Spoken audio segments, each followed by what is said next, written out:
Very good evening to you and a warm welcome. We begin here. The ANC has lost its bid to have the uMkhonto Sizwe Party deregistered and removed from May's ballot paper. The Electoral Court finding that the governing party's arguments were irrational. Newzroom Afrika's Ziyanda Ngcobo has the details. The application is dismissed with no order as to cost. A hammer blow to the ANC's bid to have one less competitor on this year's ballot.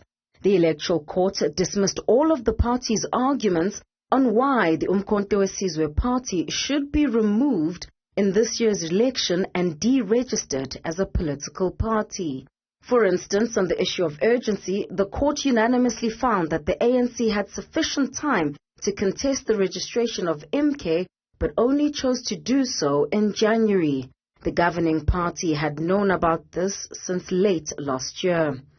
The ANC's explanation is irrational because it doesn't come close to justifying its delay in bringing the application late.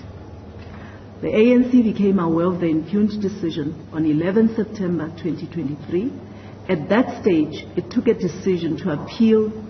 It lodged the appeal on 20th September 2023. The Electoral Commission considered the ANC's appeal and dismissed it. The court also found that it has no jurisdiction to rule on the decision by the IEC's deputy CEO. He accepted a supplementary application by MK to overturn his initial decision, where he had rejected their submission to register as a political party.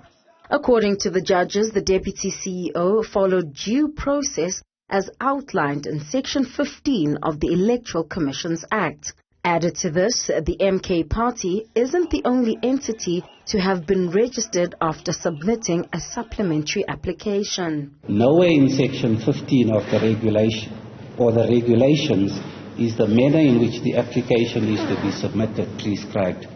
Importantly, the section does not require an applicant to comply fully at the first go. As regards context, there was no need for an applicant after an application for registration is rejected by the Electoral Commission to commence the whole process afresh. The ANC has noted the judgment and says it will fully comply with it.